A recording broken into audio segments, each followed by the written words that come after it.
క్రొత్త నిబంధన, పాత నిబంధన రెండు ఉన్నాయి మనకు తెలిసినటువంటి. క్రొత్త నిబంధన, పాత నిబంధన మొత్తం ఏం చెప్తుంది?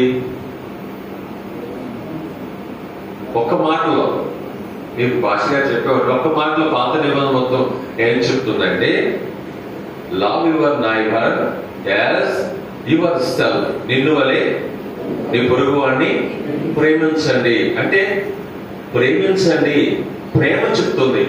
ధర్మశాస్త్ర పాత నిబంధన మొత్తం ఏం చెప్తుంది? ప్రేమ చెప్తుంది. క్రొత్త నిబంధన ఏం చెప్తుంది?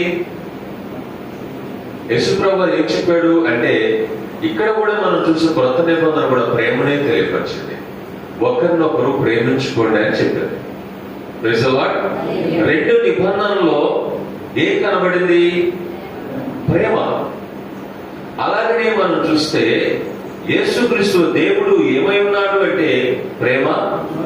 అయితే మనం ఇప్పుడు ఎవరిని చూపించాలి? మనలో దేవుణ్ణి చూపించాలి.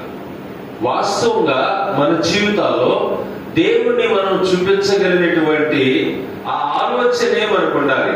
ఎలా చూపించగలం మనం అంటే, లేఖనంలో మనం చూస్తే ఒక అతను ధర్మశాస్త్రం స్ట్రక్చర్ మొత్తం కూడా అతను కనుక ఫాలో అయినప్పుడు ఎవరు కనబడతారు? దాంట్లో దేవుడు కనబడతాడు. ఎందుకో తెలుసా? అది ఇచ్చిన వాడు ఆయనే, అది చెప్పిన వాడు ఆయనే. మనం దాన్ని అనుసరిస్తూ ఉండగా మనలో ఆయన కనబడతాడు. క్రొత్త నిబంధనలో కూడా మనము ఆయన చెప్పిన మాట వినడం వల్ల ఆయనే కనబడతాడు. ప్రైజ్ ది లార్డ్, హల్లెలూయా. ఈ ప్రపంచానికి తెలియదు ఏంటంటే వాళ్ళని చూపించుకుంటారు కాబట్టి అది కరెక్ట్ కాదు. ఎవరు చూపించాలి? క్రైస్తవుడు దేవుణ్ణి మనలో చూపించాలి అనేటువంటిది లేఖనం ద్వారా మనం తెలుసుకోగలుగుతూ ఉన్నాం. సో ఈరోజు ఒక చిన్న లేఖనాన్ని మీతో నేను పంచుకుంటాను. చూడండి, అపోస్తుల కార్యాల గ్రంథంలో నుండి